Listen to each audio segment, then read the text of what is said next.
Sugar Ray Leonard, Roberto Duran, Marvelous Marvin Hagler, and Thomas Hearns. Legends, whose four-way rivalry defined one of the greatest eras in boxing history. Relive their decade of dominance in a new Showtime sports documentary, The Kings, a 4-part series now streaming on Showtime. The following is brought to you by the Social Suplex Podcast Network. Thank you for listening to the Social Suplex Podcast Network. Jeremy Donovan here to present to you part 2 of the 2021 Social Suplex Fantasy Draft. By now, you should have heard part 1 where we had 5 of the podcasts on the network drafting wrestlers from across the world. If you haven't heard that yet, go back on this feed and look for the Fantasy Draft part 1. Here on this part 2, you're going to hear all the cards that the podcasts produce with the wrestlers they draft. So you will hear from One Nation Radio, All Things Elite, 8-Bit Suplex, of course keeping it strong style, and then Grave Consequences. Take a listen to all the cards that these guys have put together. Once you are done listening to the cards, you can go to socialsuplex.com/vote, and that's where you're going to go to vote for which podcast produced the best card. That's socialsuplex.com/vote. That'll take you to our website with a Google form embedded on that. I know sometimes Google Forms give issues embedded on sites for mobile, but on the page there is a link straight to the form as well if you're having troubles on mobile opening that. But just go to socialsuplex.com/vote. That's where you will make your vote and help us determine who is the 2021 Social Suplex Fantasy Draft champion. You know, last year, me and Josh, we won the vote. We did a Twitter vote last year. Decided to change it up, and I know a lot of people don't have Twitter. Not everybody has Twitter, so opening it up here on the website, Google form, anybody could vote. I don't want no excuses this year, so go to socialsuplex.com/vote after you listen. Get your votes in. Help us determine who is the 2021 Social Suplex Fantasy Draft champion. Enjoy. Hi, One Nation Radio here. This is James Boyd, and I'm here with Shalada, and we're going to give you our card. Do we have a name for our card, Rich? I don't know if we had a name for our card. We just call it One Nation Radio, the show. Yeah. One Nation Radio pay-per-view. Yeah, the One Nation Radio pay-per-view. Yeah. Guaranteed to get 1 million stars. That's a really long title, but It's like one of those PWG titles. Yeah. Yeah.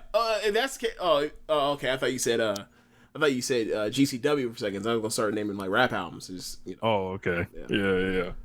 But yeah, man, we got a great card here playing for you guys. We came up a little short last year, but make sure you guys vote for us because we bring that heat here. So we drafted a great roster. I'll go through the names of that we have to work with here. So our first pick was Kenny Omega. Then we had John Moxley, Walter, Johnny Gargano, Chris Jericho and Sam Guevara, Mayu Iwatani, MJF and Wardlow, Darby Allin, Thunder Rosa, Isaiah Swerve Scott, Ciampa and Thatcher, Tetsuya Naito, Street Profits, Pete Dunne, Ricochet, Tyler Bate, Bandito, Rey Mysterio, Rhea Ripley, Lazumi, Shuri, Imperium, Top Flight, and Mako Satomura. So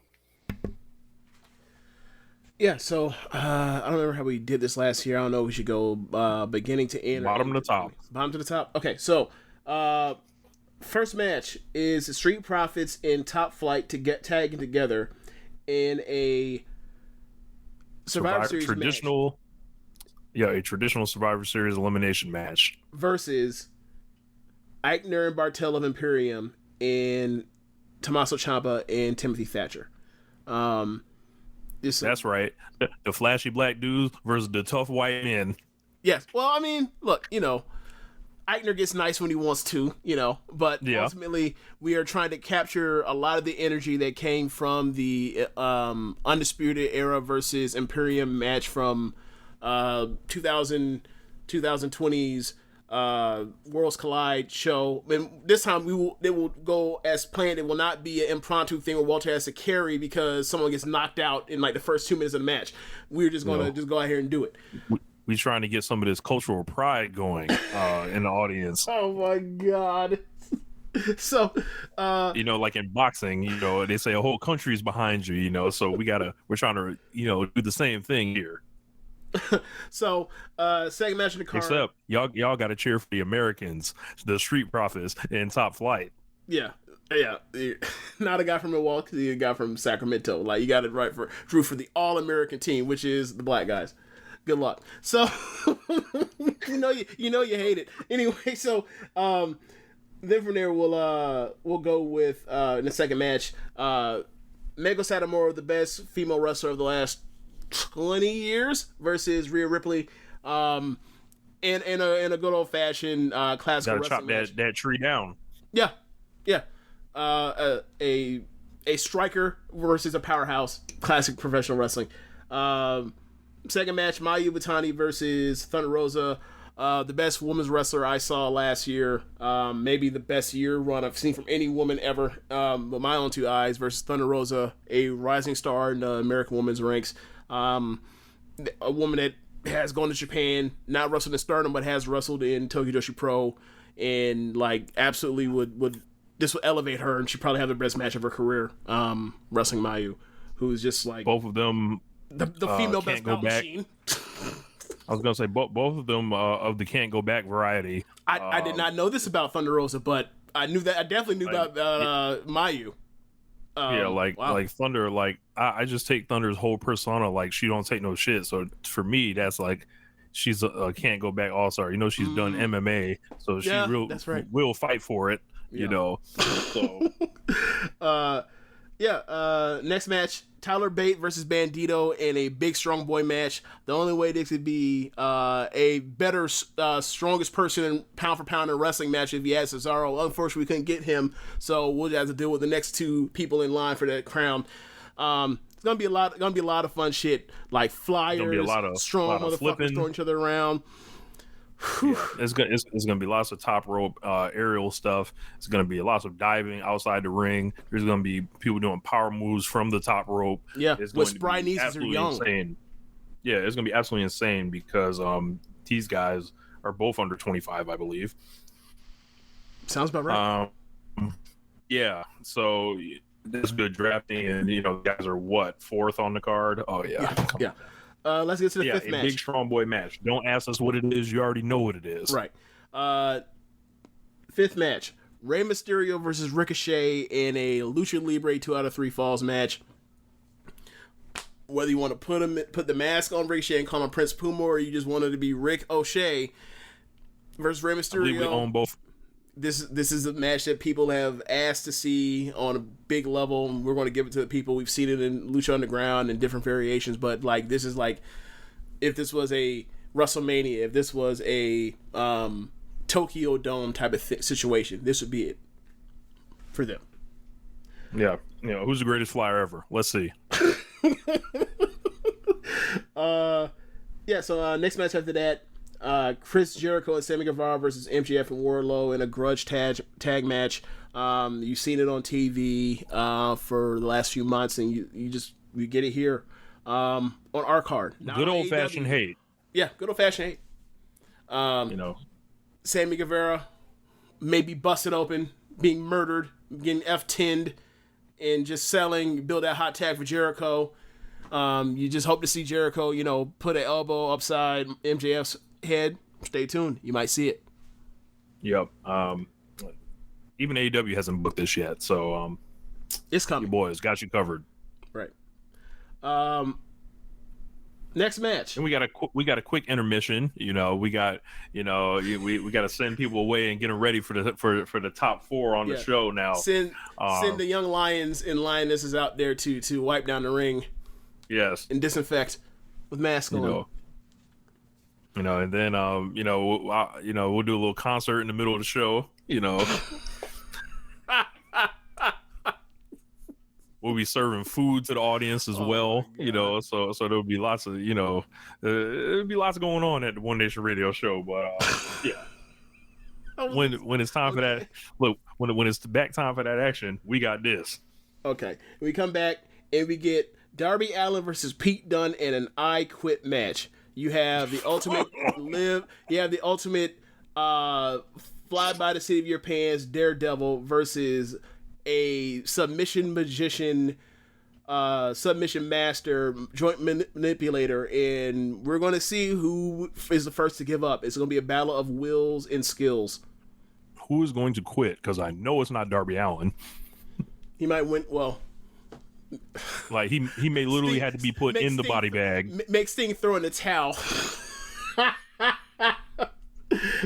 Yeah. Next match after that, Johnny Gargano versus Tetsuya Naito. We've had reserves about Tetsuya Naito in the past. We don't have any of those tonight. We said, Johnny, take over. We're going to put you on third from the top. Low pressure situation. And just go out there and do you, man. And Naito, you just go be charismatic. Go, smile at him or something. Come get carried. Go sell some of this merch for us, before the match. Man. Talk them into the building, But I assume they go out there and they we have the best of these two men. We don't have the worst of them, so we won't have Johnny, in a death match, or anything, looking at his hands the whole time. We're going to be wrestling. Yes. So, yes, singles match, by the way.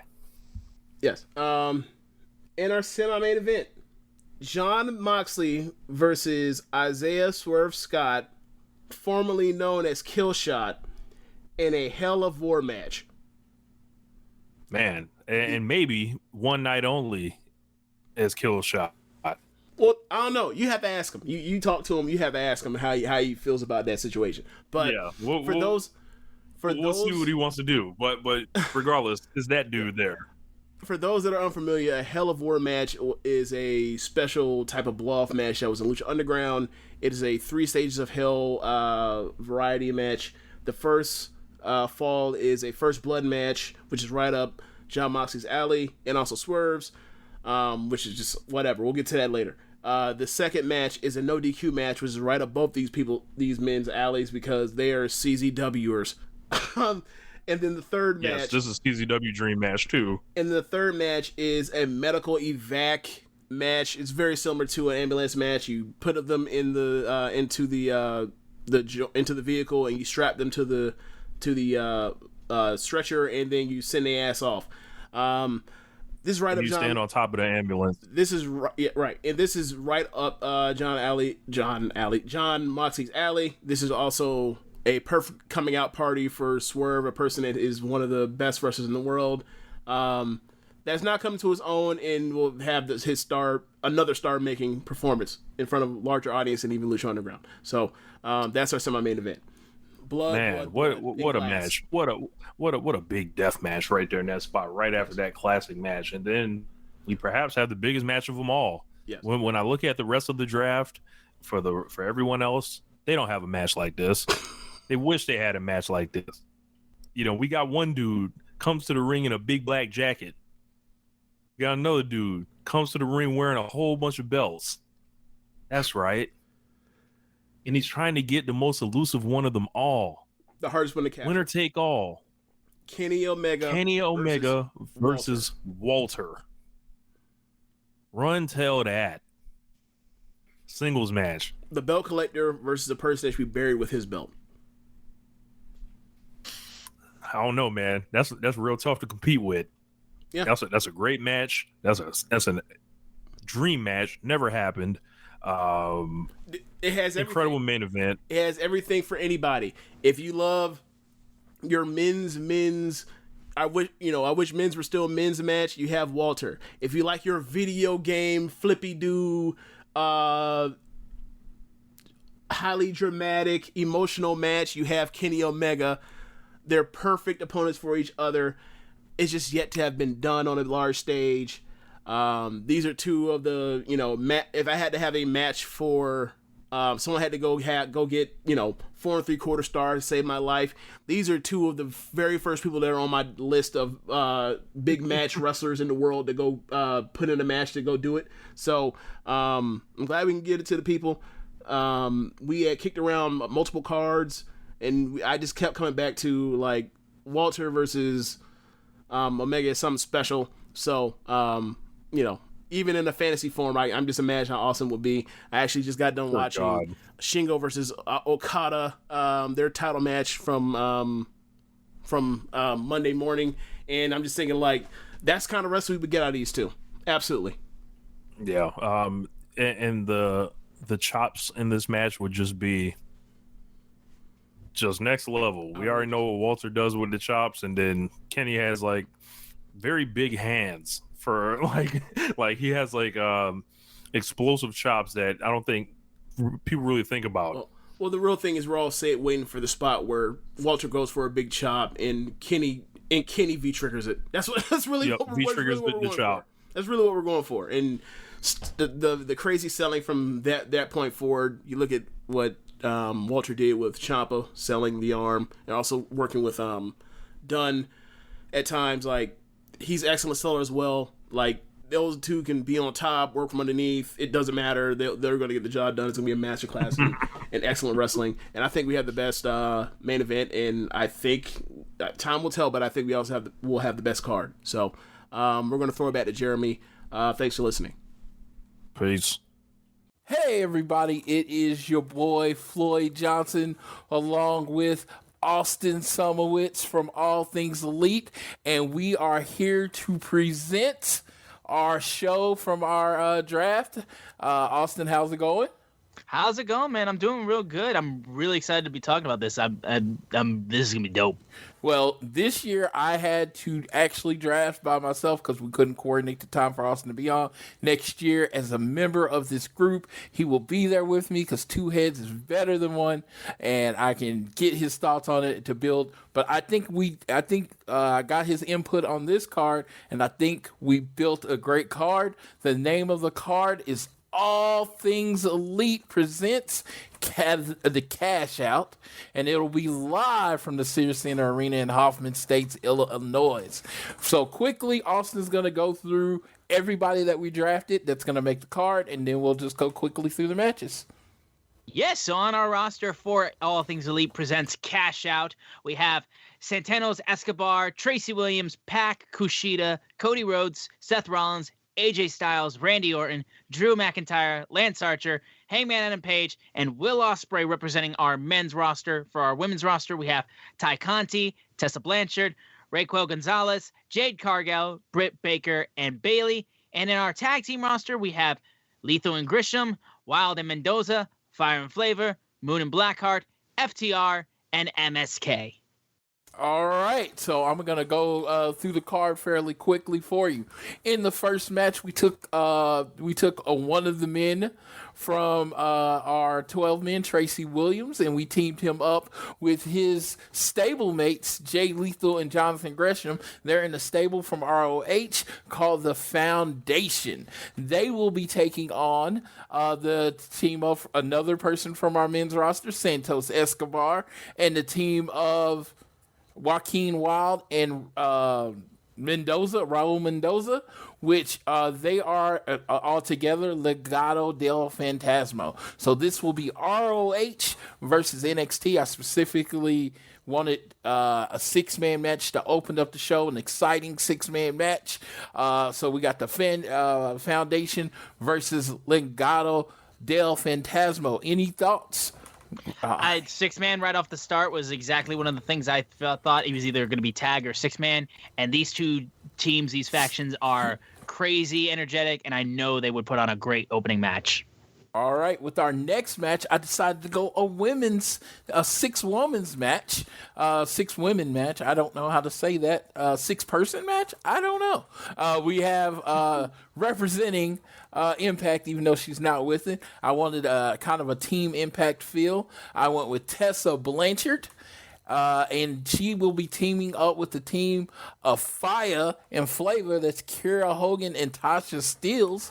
And they will be taking on AEW's own Ty Conti and the tag team of Ember Moon and Shotzi Blackheart. Because Ty Conti used to be in NXT. So it's one person that used to be with the group and then the tag team from the group. I just think with Shotzi Blackheart and Ember Moon, they're both exciting. They can jump off of anything. Tessa Blanchard's athletic. It'll just be, a pandemonium in the 6-woman match. Like I said, it was like I didn't like the matchup at first, but the more I've chewed on it and lived with it, I think it would be an exciting match. What do you think, sir? Yeah, I still think, like I said, Tay Conti really did do, while not a ton in NXT, she still really solidified herself. I think specifically when she was at WrestleMania 34 with all the NXT women. And yeah, these teams I love the continuation of the 6-person tags. I think these women would rip it up for sure. Yes, and for the third match, we actually put the match on here twice for some reason. We have a third match. We have a singles men match between the Bastard Pac and Kushida. So we're taking two of the best cruiserweight size wrestlers in the world, and we're putting them together, and Pac and Kushida would put on an amazing match. I just think this is our first big singles match of the show. Yeah, and I love both these two. Kushida is the reason why I still watch NXT now. Him as the Cruiserweight Champion is my favorite. Pac is a beast. I love him so much. I'm excited for what he does in Double or Nothing. So these two would rip it up with vicious strikes and high-flying moves. So this would be a ton of fun to watch. All right, and then our fourth match, we have it's a Haas match, but it's two 6-foot-tall women. One is the current NXT champion, Raquel Gonzalez, versus the Phenom, the women's Phenom from AEW. Her name is what is it? She's a bad bitch, or that bitch. It is Jade Cargill. Oh my God! When I finally got this together, because I didn't draft them to fight each other, I was just like, but when I saw it, I was like, oh my God, the build for that Haas match. What do you think there? Yeah, you draft those two, and you don't even you look at your women's roster, and then you see that you have these two on your roster, and you're like, they can't fight anybody else. So really, these two beasts of women who would just beat the shit out of each other. Truly, it would be so much fun to watch. Obviously, Jade Cargill is starting to solidify herself as, of course, that bitch in AEW, and Gonzalez has been a beast as the NXT Women's Champion. So these two would do banging when it comes to facing off against each other. I was so happy when I saw this match as a possibility on our roster. Yeah, very excited about that matchup. But the next match I think would be the match to steal the show. We got the drunk Hangman Adam Page, the kind of what is building to be the face of AEW, versus the man Seth Rollins. You want to talk about an athletic match? These are two do-it-all guys. They can high fly, they can fight, they can do it all. And I think Heyman and Seth would tear the house down. This would probably be my sleeper match of my card. What do you think, sir? Yeah, right here is two horses of two separate companies. No pun intended, of course, with Hangman, of course, being a goddamn horse. Hangman Page, of course, is carried AEW as one of their best singles guys. He was number one on the rankings for them for the longest time. Seth Rollins has done nothing but great stuff with WWE, and he was one of their guys that just took off for them. These two will always work to put on great matches, and yeah, this could be a sleeper match of the night for a lot of people. All right, and the next that match technically would have been our middle card main event, but coming back from that short intermission, we have the best tag team in the world, in my humble opinion, FTR against MSK, the Must See Kids. I literally, when I think of FTR, they were my number one tag team taken. That shocks no one that listens to me. But I thought of, like, what's a tag team that they haven't wrestled that, style complements FTR? They don't, other teams that work kind of a technical, physical style, they can put on really good matches because they're the best tag team in the world. But they really, really thrive when they are fighting quick tag teams. That came up with MSK. I just think this is a perfect tag team match. I think if you're going to have a 5-star tag team match, this is the 5-star tag team match. What do you think, sir? There was no question that your first tag team taken would be FTR. I knew that for a fact. I loved that you picked up MSK as well. And like Wesley and Nash Carter on NXT have been so great, and of course there's stuff that they've done on Impact and PWG and all that.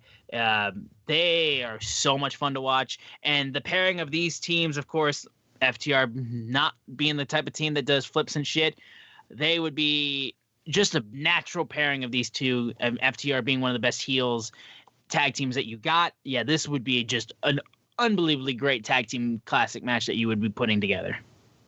Then we have the Battle of the Role Models. Literally, I picked it with this match in mind because I just thought it would be cool. We have WWE's resident role model, Bayley. It's Bayley versus Dr. Britt Baker, DMD, the role model of AEW. I just think up-and-comer Britt Baker, established star Bayley, both claiming the name role model. I don't think I have to explain why this match is interesting anymore. No, and right there you got a horsewoman in Bayley against Britt Baker, who has just grown so much over time with AEW. Of course, these two just, like you said, both got the role model gimmick. And I think, this would basically be set up as a heel versus heel, but I don't think it even necessarily matters just because I think these two would just do so well together. So I love this matchup. I think this one would be really fun. And yeah, I love who we got on our women's roster. So I'm really excited. I think this one would be a lot of people's favorite too. Dude, and the biggest thing would be the promos, both on Twitter and the actual promos leading up to the show. They would absolutely murder each other, and I would love it. You would sign me up for that, and I would be all about it. So, that was that. And as we get towards the end, I actually clicked on the wrong screen, so I was looking at the wrong thing. Next, we have a personal rivalry, student versus the teacher. My second draft pick, and it was not my first, Mr. the American Nightmare Cody Rhodes versus the Viper, Randy Orton, the former members of Legacy. Cody was in Legacy. After he left, they never knew what to do with him. He never really built on that. But once he got away from the WWE, he thrived on his own and building his own character and his own legacy. And then you have Randy Orton, the person that kind of gave him in the door. Cody has said many times that Randy Orton, he just owes his career to Randy Orton. He learned so much from him. So let's see how much he learned. Man, those entrances, the promos leading up to it, standing, in front of the camera, the road to Randy versus Cody. Man, that would be a match. What do you think, sir? Before I even saw your matches made and I just saw the roster, this was the match that I was like, this has to be one of our top matches. And I was so happy to see that you put it on there. Legacy versus John Cena and Triple H was the first main event I saw and my first ever wrestling event I ever attended, a house show in Flint, Michigan in 2009. I got to see Cody in my first main event live match live event show that I ever attended. And of course, like I said, Cody left Legacy and there was really no plans for him going forward until he became Dashing. And then of course he was disfigured. Then he became Stardust. And we never really got a feud between Cody or any of the Legacy members against Randy Orton. And of course, just with all the developments that Cody's done, being in AEW, being an EVP, being one of their top guys, and Randy Orton still being the Viper, the legend killer, and just the monster beast that he is. This is my favorite match that was booked on the card, honestly. But we of course got our main event too. All right, so we got 2 minutes, so we're gonna knock this out. Our main event was my number 1 draft pick, the assassin, the aerial assassin, Will Ospreay, against my favorite WWE performer right now, Drew McIntyre. I mean, size versus speed. Both are amazing wrestlers. I put the minimum on this match at 4 stars because Will Ospreay's in it, but I'm thinking it goes to 6 because this match would be amazing. And I don't even know what else to say. Guaranteed great match. It's top guy versus top guy. You can't go wrong with this. Will Ospreay's a beast. Drew McIntyre, as he's come back from his run in NXT and then moving up to WWE, he's been nothing but great. And him as WWE champion was awesome. I think these two would tear the house down. And it's a power versus speed. I know Will Ospreay has kind of drifted into this power, but still the power and speed dynamic. Drew McIntyre is such a heavy person. Will Ospreay can fly around and just flip out everything. I think it would be an amazing match. Now that is our card for All Things Elite presents Cash Out. I want to thank Austin for jumping on with me real quick. But like I said, we only had about 15 minutes, so that's it. Whether it's homework or school, always do your best to be elite. Hello everyone and welcome to the recap of the 8-Bit Slamapalooza brought to you by Game Genie. Start on any level, stay bigger, jump higher, live forever. Game Genie. My name is Josh Number 2, and I'm here to give you the 8-Bit Suplex Slamapalooza event recap.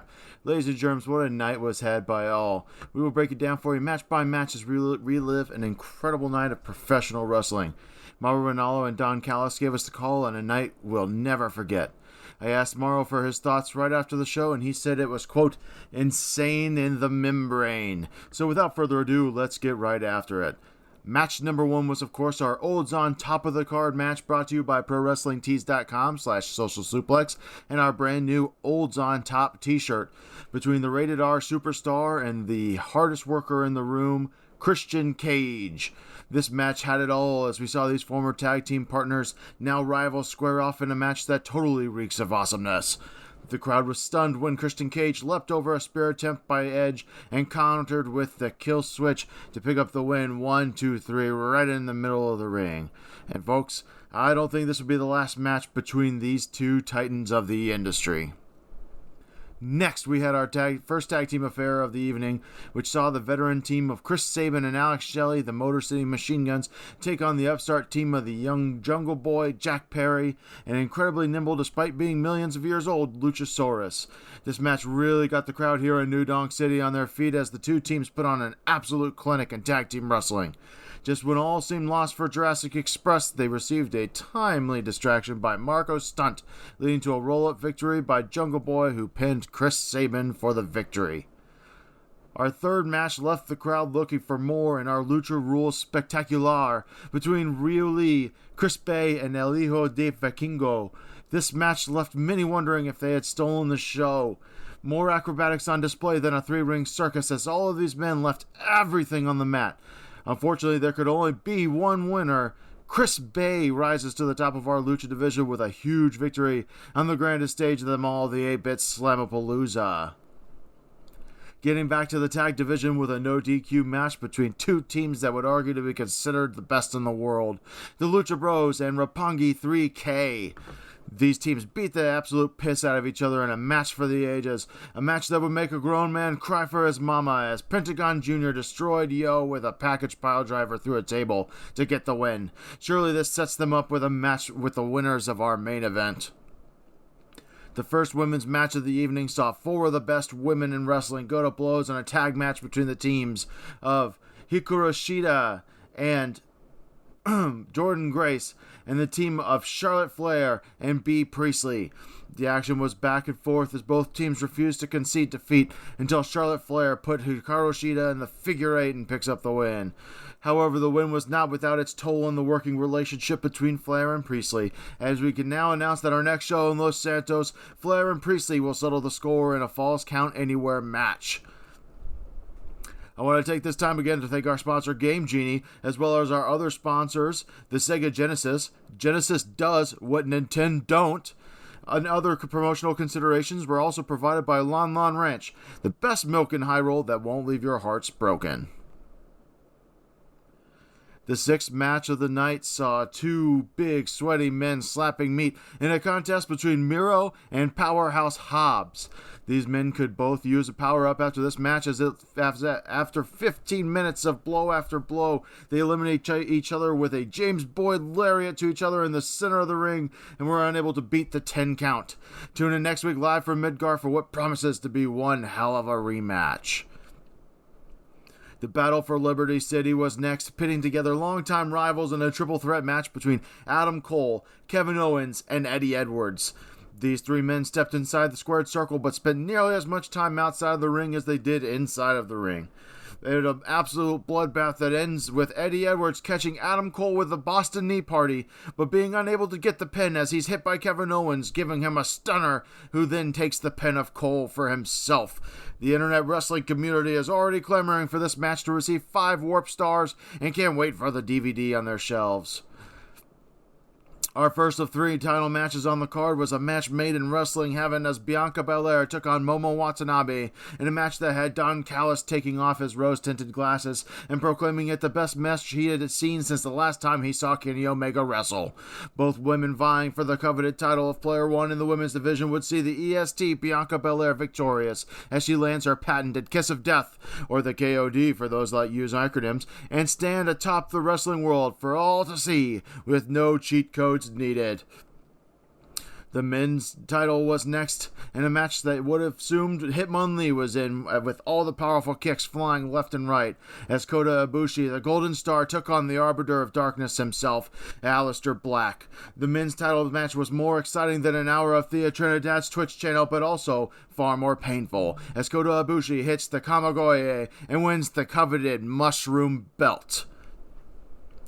Now, we set the stage here for a recap of our main event.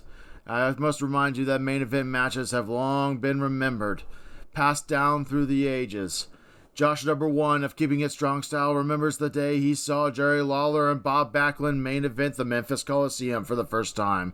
Just like Floyd from All Things Elite saw Cody do a blade job for the first time, so also I will remember this match between the Young Bucks and the Grizzled Young Veterans for the Double Dash Tag Team title in the first of its kind Fountain of Youth match. Dave Meltzer couldn't bring himself to give it a Warp Star rating as he couldn't count that high.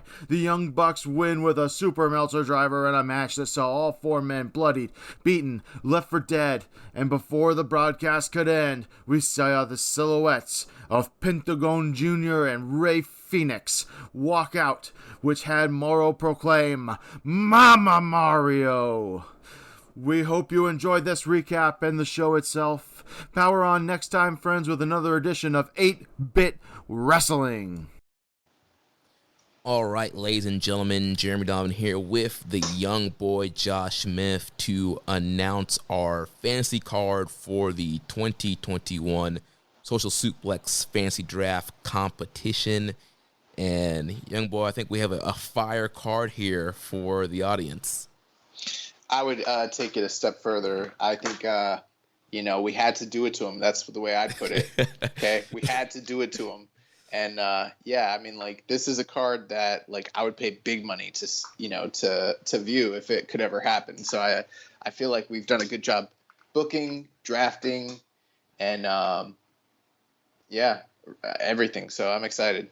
Yep, so this year we actually have a name for our promotion. So we are Strong Style Championship Wrestling, here for our biggest show of the year. We have 10 matches for you guys on this mega super card that we're producing.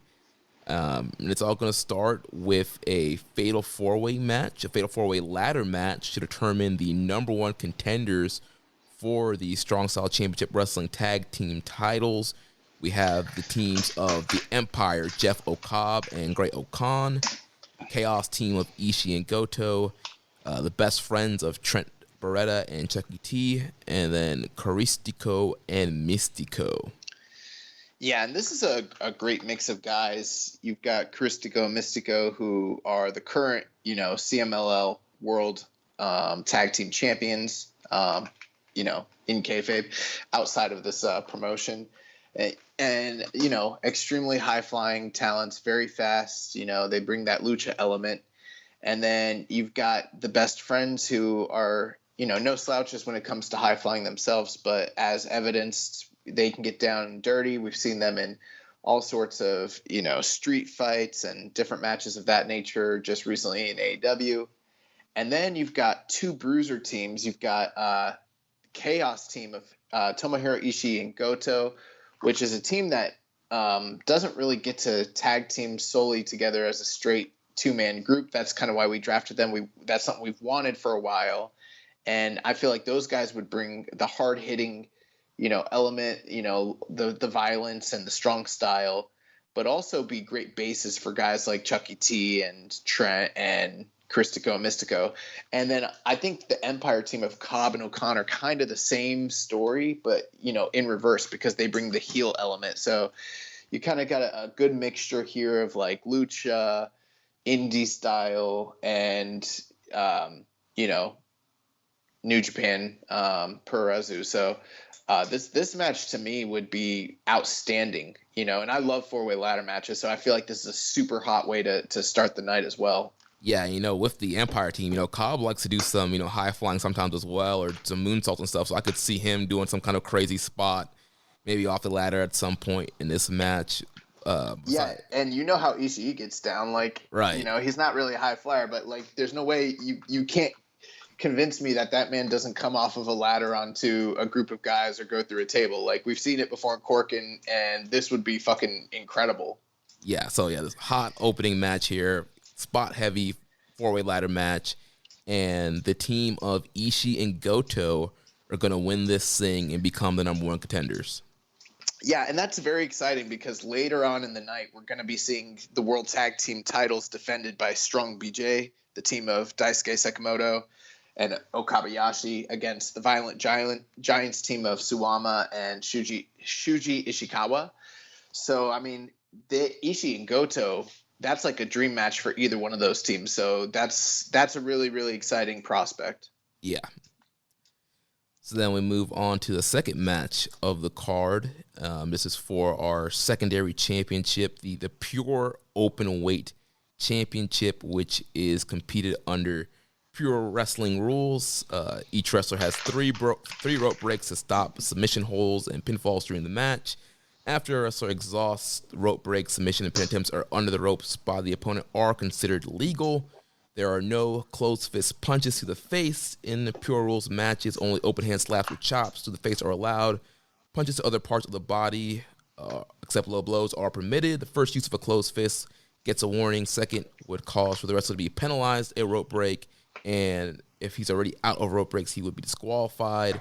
And wrestler is subject to a 20 count by the referee if the wrestlers go to the floor. Yeah, this has been a pretty contentious situation because Jay White is the current reigning Pure Rules champion. And he has done everything in his power as champion to really skirt around the rules quite a bit, being a rule breaker. And so, he's played fast and loose with those rules. And even at times when the referee was unaware, even broken those rules. And the one thing that he's been doing that has drawn the ire of fans is bringing his manager, Gato, down to be his second, which has opened up a lot of issues. And, one of the rules is if there's any sort of outside interference in any of these matches, then that individual is like fined or fired. And so they've been walking on a pretty dangerous line since, these past few months as he's been champion. But on this evening, he's going up against Cesaro, one of the best pure wrestling style wrestlers that exists out there. And Jay White has agreed to leave Gato in the back. So it's going to be one-on-one. And we're going to see Cesaro, really put Jay White to the test to see if he really is, what he claims he is. Right, and even with Gato not at ringside, I still see in this match Jay White using, positioning to his advantage to get a close fist punch when he should, get a rope breaks taken from him and kind of maneuver around the referee to still kind of cheat and use, the rules to his advantage to try and, out cheat Cesaro. But, it comes down to, who is the better pure wrestler. And I think Cesaro is going to get the win here. Yeah, and this is a pretty big deal because in other companies, we've seen the way that Cesaro's been handled as a star or, basically not seen as a star. So this is going to be sort of a coming out party for him on a big stage against one of the recognized best wrestlers in the world and biggest stars out there. So, yeah, we're going to see Cesaro kind of step up and win the title here and kind of put Jay White in his place. Now, that will take us to the third match of the evening, which will be for the Strong Style Championship Wrestling Women's title. And our champion at the time is Riho, and she's going to be defending the title in a four-way dance against Arisa Nakajima, Jamie Hayter, and Starlight Kid. Yeah, and if you guys are unfamiliar with these rules, this is not single fall win. This is elimination style. So you have to be the last woman standing at the end of this match. And how it's going to go down, we're going to see Riho actually be eliminated first. So you're guaranteed a new champion here. Riho eliminated by Nakajima. And as the match goes on, Nakajima eliminates Hayter, and it comes down to Nakajima and Starlight Kid. Much to the surprise of everybody, Nakajima, she's just steamrolling the competition, going through everybody. And it looks like Starlight Kid is just putting up a valiant effort, but unable to kind of overcome the strikes and the technical acumen of Nakajima when at the last second, Starlight Kid hits her with whatever Starlight Kid's high-speed finish is, some sort of crazy roll-up, right? And then, she rejoices with the crowd because she pulls the big upset in this match. Yes, Starlight Kid, the new SSCW Women's Champion. How old Starlight Kid? She's like 16, 17? Something like that, yeah. Yeah. So this huge surprise. Then the fourth match of the night, we have our tag team championships on the line in a 2 out of 3 falls dream rubber match between Strong BJ and the Violent Giants. Yeah, and if you're unfamiliar, which you should be, but if you're not, Strong BJ and the Violent Giants are two of the most accomplished tag teams out there on the Puroresu scene. Violent Giants spend most of their time in All Japan. Strong BJ is more of an independent and Big Japan product. These two teams had a legendary series of matches in 2019, trading the All Japan World Tag Team titles.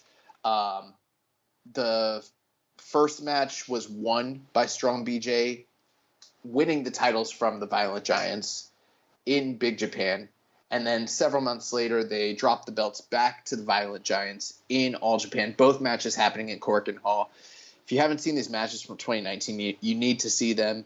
They have 8.71 and a 9.30 rating collectively on Cage Match. So two of the best, literally they're like tag matches of the decade candidates. So we've gone ahead and decided to put these two teams together against one another. But this time we need to kind of figure out who really is the best. We're going to do a 2 out of 3 falls. These teams are going to trade wins throughout the match. And then in the final stanza, Strong BJ is going to overcome the Violent Giants to retain their World Tag Team titles. And yeah, this one's going to be violent. It's going to be hard hitting, very bloody. It's going to go probably like close to 30 minutes. And at the end of it, we get the emergence of Ishii and Goto of Chaos, going nose to nose and brawling with Sekimoto and Okabayashi, much to the delight of the crowd. Yeah, so we'll have an awesome strong style matchup here between these two Haas teams, and then another Haas team comes out and big meaty men slapping meat. That's what this match is, just big boys. We got future programs lined up for our next big show. And so that takes us to match number 5. Last year there was a lot of criticism because we did a War Games match at match number 5. Well, this year we are doing an exploding barbed wire death match in the middle of the card, Minoru Suzuki versus Nick Gage. This is going to be very violent, bloody matchup here. These guys can get torn up by the barbed wire. Gage is going to be, just dripping in the crimson mask. And, here at Strong Style Championship Wrestling, we're going to have the right explosions. Yeah, this one's going to be crazy.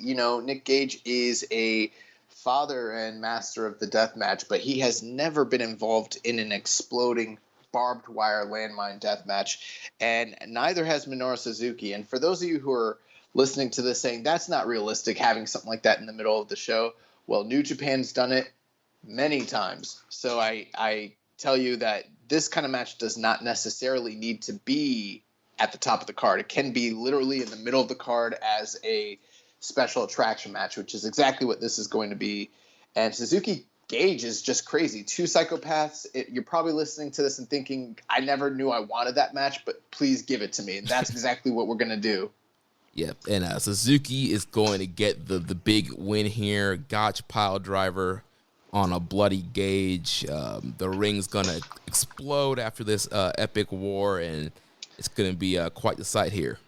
Yeah, with these two personalities, don't expect them to be bowing and hugging and, respecting one another at the end. I feel like this is the bad blood's going to spill over after this one's over. Yep, and then we will have a intermission time for our ring crew to clean up the mess from the exploding barbed wire death match. But they're not going to put the ropes back up when they're setting the ring back up for the rest of the show. They're going to leave the ropes off because when we come back from intermission, we're going to have match number 6, Zack Sabre Jr. taking on Kyle O'Reilly in a blood sport rules match. So no ropes, KO or submission only to get the victory here. Yeah, and this one's very interesting because you have two guys who are well adept and, equipped to have this style match. We've actually never seen Sabre Jr. or O'Reilly compete in Bloodsport proper. I believe Kyle may have had some shoot matches in the past, but I don't think Zach has, to the best of my knowledge. And this is actually a feud that has gone on in the past all over the independent scenes, especially some of their very lauded and beloved matches from PWG over the PWG World Title. So we're kind of transplanting that feud, bringing it back, but doing it in a new setting. And, it's a story of O'Reilly, who is probably the superior striker, but is no slouch on the ground, against Sabre, who's also a good striker, but less durable in that regard. And, the vastly superior ground mat-based wrestler. So, it's kind of a styles clash there. And, I think the crowd is going to be extremely hyped to see who comes out the winner at this one. Yeah, and Kyle O'Reilly is going to get the win here. We've seen several times when Zach tries to outstrike a striker, it doesn't always work out for him, and that's going to give Kyle O'Reilly the edge here. Kyle is actually going to knock out Zack Sabre Jr. for a big, wild, flying knee strike at the end of the match. Ref stops the match. Sabre's knocked out. Kyle O'Reilly gets the big win here. Yeah, that's some awesome stuff. So the next match of the night, we will be seeing a rematch between Julia and Tam Nakano. But this time, it's not going to be hair versus hair. This time, it's going to be hair versus career. Yeah, so the last time these ladies met, like you mentioned, it was hair versus hair. Tam Nakano got the big upset win. Everybody thought Tam was losing. Tam got the win, shaved Julia's head. Well, Julia, that's not set well with her over these months, and she's getting the rematch here. She really wants Tam's hair. She wants it so bad that she's going to put her career on the line as extra motivation to defeat Tam Nakano. Yeah, just imagine those promos. We know Julia hasn't regrown her hair out just yet, so she's trying to say she wants to cut Tam's hair, and Tam's like, "But you got what are you bringing to the table? Like, you don't have a title, you don't have any hair," and then she's like, "I'll put my career on the line." And right then and there, I know some skeptical fans are probably thinking to themselves, "Well, this is a dead giveaway. Who's going to win?" But we just saw Tam beat her earlier, this past year. So the possibility that Julia could literally be done in the sport is it's there. It's right. And we've seen a lot of Joshis, hang their careers up early. We've seen Kagetsu and Hazuki retire very early, and all throughout Joshi, you see Joshi's Kairi Sane. You see a lot of Joshis retire early, so it's a very realistic possibility that Julia could lose here, especially on a big show. Like the much, respected and revered super show of Strong Style Championship Wrestling. So right. But actually, Julia is going to get the win here. She is going to keep her career, and she is going to get to cut Tam Nakano's hair and probably be thrusted in the number one contender spot here for a championship match against Starlight Kid in the future. Great. So then that brings us to the 8th match of the night, and this match is going to be taglined in Gobernable. El Idolo meets the Time Bomb, as we will be seeing Andrade versus Hiromu Takahashi. Yeah, we all know, the ties here with Los Ingobernables and Los Ingobernables de Japón. Two of the breakouts from those factions facing off here on this big stage. This is going to be, rich ladder pro wrestling, high flying, flips, dives. See the crowd going wild for this match. Both these men putting their bodies on the line to try and get the win here. But at the end of the day, the ticking time bomb is going to defeat El Idolo and get the win here. Yeah, so that's something that, like, hearing it on paper, I'm like, God, I want to see that. Yeah. The next match of the night is a special dream match, as we will be seeing Ace versus Ace. The ace of All Japan Pro Wrestling, Kenta Miyahara, versus the ace of New Japan Pro Wrestling, Hiroshi Tanahashi. Yeah, man, this is a puro dream match here, a match that in real life will probably never happen. But it's going to happen here at Strong Style Championship Wrestling. And, Kento Miyahara has amazing matches, and he's going to be tested up against Tanahashi now, one of the greatest of all time. And this one I could see being just a long, classic style wrestling, kind of starting off a lot of chain wrestling and then breaking down to strike exchanges and then, big signature move exchanges. Yeah, you're talking about, two of the best storytellers and performers in the world, doing, the big house styles of All Japan and New Japan Pro Wrestling, the main event scene. And yeah, I mean, Tanahashi isn't what he was, but he's shown over the past few years he can still go at an extremely high level. And against a opponent like Miyahara, motivated, and Miyahara just being able to add that much more to the match with his athleticism and capabilities, this match would probably just be blow away. In fact, they were in a tag match opposite of one another last year, and their interactions were awesome. And, the comparisons between these two based on the way they dress, their styles and everything, it's almost like a mirror match. So, yeah, I think this match would just be blow away, especially since we're, appealing to a Japanese audience based on the fact that we have Japanese language commentators. This is your match where at the end of it, everyone's hugging, everyone's crying, streamers, flowers, everything like that. And this is going to be a special night as we see Kento Miyahara beat Hiroshi Tanahashi. Yes, the young ace beats the old ace. And, there's going to be a lot of tears, very emotional, but people are going to have to get it back together for our main event of the evening, match number 10. For the Strong Style Championship Wrestling World Title. Dragon versus Dragon. The American Dragon, Bryan Danielson, taking on the Dragon, Shingo Takagi. Bryan Danielson coming in as the Strong Style Championship Wrestling World Champion, defending against the number one contender, Shingo Takagi. Yeah, Bryan's been on a tear for the past year, just taking on all comers, putting on legendary match after legendary match. No one's been able to kind of figure him out. And an old foe from, decades ago, Shingo Takagi, rises to the challenge, and we get literally two of the best wrestlers in the entire world, probably two of the best wrestlers of all time. They're probably on many people's short list, going head-to-head for the world title. They wrestled one time previously in Dragon Gate USA back in 2010. That match has like a 9.12 or something like that on Cage Match if you've never seen it. highly recommend it. Most people don't even know it happened. But this is going to outdo any previous encounters between these two, as this match is going to be one of those legendary, Tokyo Dome level-esque type of main events. Yeah, it's just going to be epic brawl here. Obviously, Brian, the more technical of the two, is going to be doing a lot of submissions, a lot of grappling. And Shingo's just going to be, powerhousing a lot of, lariats, strikes, big moves, Death Valley drivers. This one's going to go back and forth. It's going to be an epic main event here.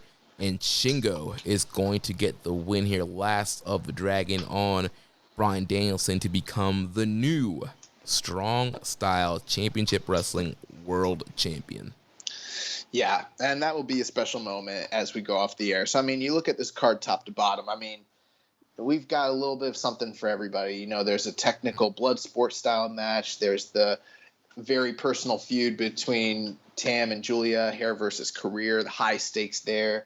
Andrade Hiromu, just the high flying nature and the danger of that match. Miyahara Tanahashi, the Puro aspects of that match, Ace versus Ace. Shingo Bryan is probably the pinnacle of wrestling. That's something that, maybe could happen again. And then, you've got Strong BJ and Violent Giants, just like, this is your never style tag team match that just blows everyone away.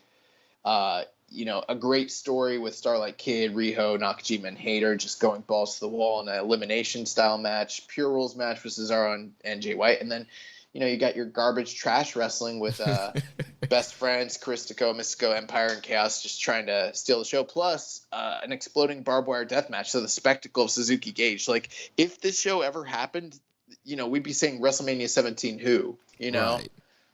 Like, this show is fucking blow away. I can't even really fathom what the other guys have put together, but I highly doubt it's going to outdo this. Right, yeah. This is a big sellout here, Yokohama Stadium, for the Strong Style Championship Wrestling Super Show. Yeah. Oh, wow. We're outdoors, yes. We packed the stadium, sold out in minutes for this epic Super Show. So. Yeah. So, I really, really enjoyed this project. I think we did a great job, drafting these guys and then putting them together right, and then booking it out. And I think when you guys kind of compare this show and look at it top to bottom and look at the other shows, you'll know who did you right. That's right. So, vote for us. All right. I guess that'll do it. Hey there, folks, and welcome to the Grave Consequences portion of the Social Suplex Fantasy Draft of 2021. So, Greg, when we got in this, and we're going to keep this short, of course, because there's a lot of other shows here on this podcast. This was a snake draft. So we got the 5-hole in the first round. So we were drafting back to back. So, and that affected our strategy. And then, like, in a lot of ways, we were drafting matchups, if I'm not mistaken. That's exactly what I was doing. Every two people I picked, that's why I was so quick on the gun, is because, like, okay, I want this match. And honestly, the draft was so stacked. There's so many good wrestlers out there that I was kind of excited. If I did badly, at least I could try creatively with you to come up with a good card, because there's so many good wrestlers. Like, even if you don't see anything right away, you should be able to, we got Okada and Roman Reigns. We're going to have a card. We're going to be fine. Yeah, exactly. And guys, this is not in order, but these are the wrestlers we drafted by division. And now, you know by now, and it's probably already been said, but okay, 12 guys, 12 women, or 6 women rather, and 6 tag teams. And so as far as the men go, we drafted Roman Reigns and Kazuchika Okada. We drafted Brian Cage and Finn Balor, Eddie Kingston and Bobby Lashley, Orange Cassidy and Sami Zayn, Keith Lee and John Silver, Shinsuke Nakamura and Mustafa Ali. That's 12 really solid talents there, at least in my humble opinion.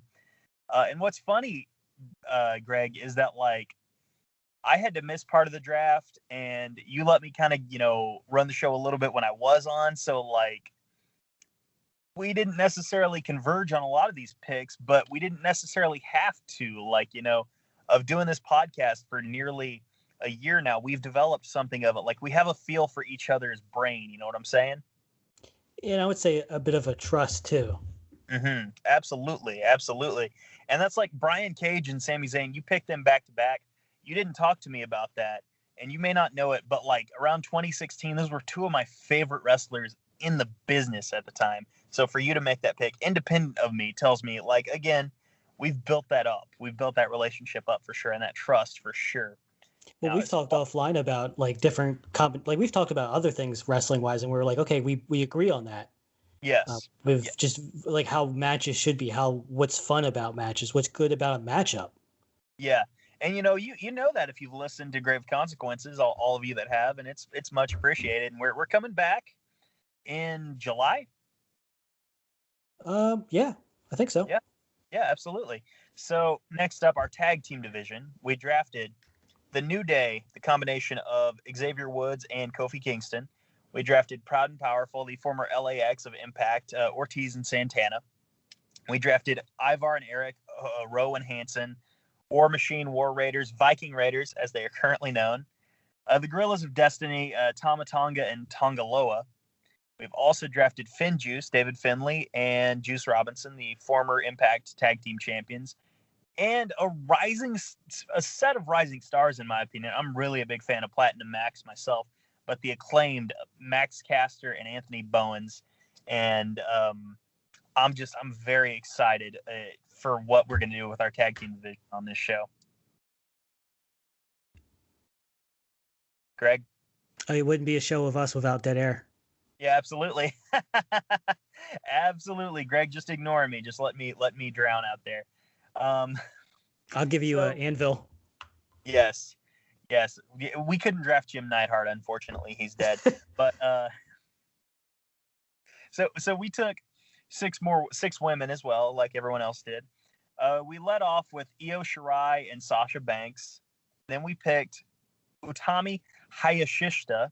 I mispronounced that actually on the actual podcast portion. And Asuka. And then we closed out with Konami and Shayna Baszler. I'm going to be honest, two of these four I have never seen wrestle. I'm purely taking Greg at his word because, again, I do trust him, and he watches more women's wrestling than I do. I have never even tried to watch a Stardom match before, so I had to take him at his word here. The trust comes into play. Absolutely. And so with that, we've got our 24 act roster, and we have a 10-match card, as is the rules. And we're going to run through this real quick. So the first match of the show, we wanted to go with something that was going to be hot, going to be fast. The action was going to be steady, going to get the crowd into the show. And we were leading off with a 4-way of Keith Lee versus John Silver versus Shinsuke Nakamura versus Mustafa Ali. Yep, we're going to start off with a pretty intense multi-man match there. Absolutely. Now, let's say, because I don't know the rule if they told us to pick the winner or not, but if you had to pick the winner on this, who would you have going over? Oh, that's a tough one. Yeah. I think, and this is kind of a hard, and this is where I relied on you because I don't criticize WWE too much because I really don't watch it. I don't know what's going on. I don't know what's good over there. You're pretty big up on Keith Lee, so I guess maybe him because Shinsuke Nakamura doesn't. I mean, they're not, as far as I know, they're not really doing anything special with him. And if they haven't already, they're not. Well, and he's hurt probably, so that's fine. But Keith Lee's a new guy. Well, there's one of two ways we could go with this. I would say either Keith Lee or Mustafa Ali. Now that we are fantasy booking, if we were going to have Mustafa Ali going over, he's got to work face because he is. When he's working face, he's one of the best faces out there in the ring. Yeah, if he won, he'd have to be if he wins, the person taking the fall is John Silver. Absolutely. That means to say that if he is not winning, he's probably taking the fall. But either way, consensus is going to be Keith Lee on this one. Next up, we had Shayna Baszler versus Konami. Now I don't know what Konami's about, so tell me what would this match look like in theory? She's basically Shayna Baszler. Okay. She's like a striker. She's like a Zack Sabre Jr., Minoru Suzuki, even maybe a Daniel Bryan type. Just striking and martial arts and submissions. Absolutely. So with that, who would you? Because again, I will defer to you. Between the two, who would you have going over? I mean, I would like Konami to win, Yeah. but she's a heel, and I don't think she would lose too much losing to Shayna. It depends on the audience too. Like, Sure. you take an American star, you go over to New Japan, and the New Japan guy's probably going to win. You take a New Yeah. Japan guy, bring him to like Impact, maybe the Impact guy's going to win. Yeah. But I would give it. I don't think Shayna would lose too much from losing to Konami. You could go either way, but I would personally like Konami to win. I don't really see Shayna winning. Yeah. Now, next up, in the 3-hole, we've got a match that on paper may look like a mismatch, but we've got Lashley versus Eddie Kingston. And this would be a no DQ match. So we'd get to see both guys using plunder, and that to me just sounds like a load of fun, dude. And I think I would like to emphasize that this wouldn't be like a hardcore match where they come out with trash cans full of junk, but more so like if they spill out into the audience, feel free to use a chair. Yeah, exactly. No sack of thumbtacks, none of that. Just, you can use a ring bell. And look, no disrespect to Eddie Kingston, but like the way that Lashley has been booked by the WWE for the past 2 months, he is a monster. This on paper should not be competitive. But, you allow Eddie Kingston to get those hope spots via weapon and, hold his own in the process, too. And you have a pretty good match on paper. Yeah, he can actually make waves even in losing. Absolutely. If his hope spots are that believable and they're entertaining enough, he doesn't need to win. Yeah. So we have another fatal 4-way on the card. We have the Gorillas of Destiny versus the Viking Raiders versus the Acclaimed versus Finjuice.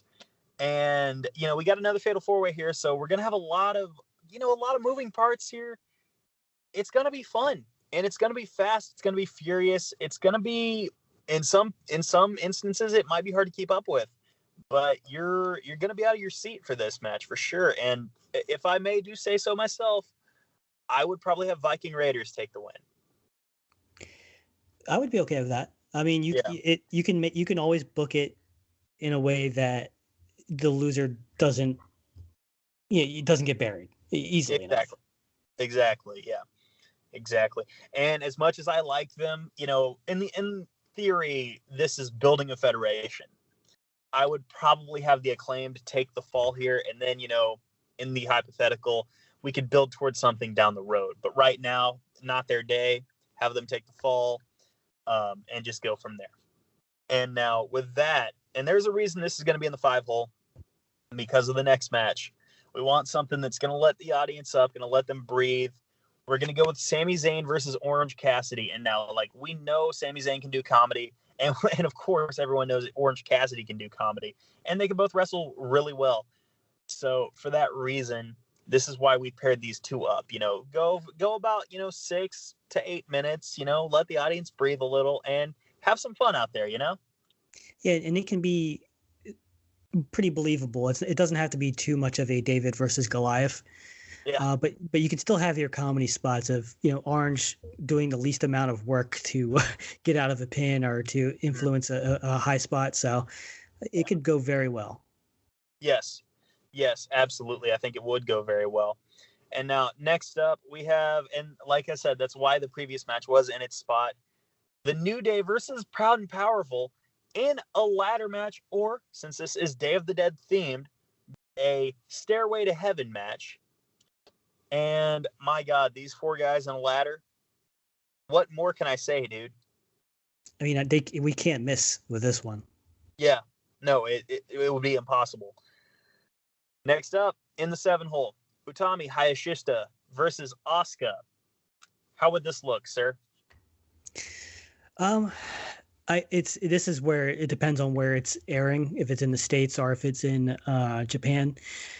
I would think Utami needs the win because she's the champ over there. You could have Asuka win, but honestly, this can also go either way. And I think Asuka's such a big star in WWE that she probably would come out on top. Yeah, I get you. So 8-hole matchup. We have got a Grave Consequences match, What the show what our podcast was named after. And we have got, this is an homage to Mil Muertes versus Phoenix, in a way. We have got Brian Cage versus Finn Balor. I mean, this is a great mix-up of styles. A nice casket match. Yes. Fits the theme, and this might have happened on the Indies or some promotion I've never watched. I don't think they ever crossed paths, man. But I mean, it's Finn Balor. It's Brian Cage. This will be good. We can even make it for the FTW belt if we wanted, but we'll keep it just to a match. Well, in the hypothetical of world building, let me pitch something to you. We have Finn Balor get the win, but it's from the help of the Gorillas of Destiny. Oh, well, there you go. You like it, don't you? That's a callback I didn't see coming, but that would be fine. Yeah. That would be a nice swerve too. I think so too. You know, you have Finn working as David the whole time, and then maybe you don't have Cage working heel, but just working kind of rough like he does, in every match he's ever been in. And then, you kind of subvert expectations at the very end. And now in the ninth match, the semi-main event of this show. And honestly, I was kind of having a tough time going back and forth whether or not this could have main evented. And this would be called a live and let die match. This is 2 out of 3 falls. Io Shirai versus Sasha Banks. I mean, this will be very good. I mean, you're familiar with both women. I mean, this will be real fun. Making it 2 out of 3 falls gives it enough of a gimmick and for the theme of our show. Yeah. But it can also, I don't know if variety is the right word, but it's a different type of match that's not on the rest of the card, and it allows for some more spots as opposed to a singles match. And I would love to see, I don't know when the last time Sasha's had like a match like she had with Bayley. I think this could be an opportunity to pull one of those out. Yeah, I would agree. And there's no real wrong answer here. But I would probably have Io win this one. It's funny because I was thinking I would really like Sasha to get a win. Well, I don't know. It's hard to say because as a one-off, I would probably have Sasha going over, but in the effort of world building, I would probably have Io win. I think you're right. I would agree with that. But our main event, you have got the head of the table, the best male performer in the WWE right now, versus, my God, his reputation precedes him. He has carried New Japan for years and years. And maybe he hasn't carried it as much here lately. Maybe, he doesn't have to put in the efforts he used to put in. But Reigns versus Okada. That is a video game match right there. I mean, this is the match where we're going for 6 stars. Will we get it? Yeah. I don't know, but we want a match of the year match here. And I kind of was playing with the idea of having Kenny versus Okada again, but they'll never top themselves. So this is an opportunity. I mean, people underestimate Roman Reigns a lot. You can build a whole promotion around him. Mm-hmm. Yeah, this is great. This is a hoss match right here. Yes, and look, me, hardly watching New Japan, watching more WWE, I would still have Okada going over because Reigns would definitely be working heel here. Because if you've seen his stuff in the ring, and you can say what you want about his promos and his vignettes, but in the ring as a heel, he is top notch, amazing. As a face, he's great in the ring. Yeah, absolutely. But I'm saying his style of work as a heel is very, very good. Very good. I agree with it. And, with that, we have unveiled our card for Grave Consequences Pro Wrestling. And, folks, we thank you for listening. If you think we've earned the votes, go give us those. Those would be greatly appreciated. And, Greg, I think that's about it. You want to tell them goodbye? All I will say is tune in when we come back, or there'll be grave consequences. Thank you again for checking out all the fantasy cards. Man, this is some tough competition this year. The guys, everybody put together some really great cards. And now it's up to you. Who has the best card? We need to know. So go to socialsuplex.com/vote socialsuplex.com/vote. Made it really easy for you guys. socialsuplex.com/vote. Go there right now.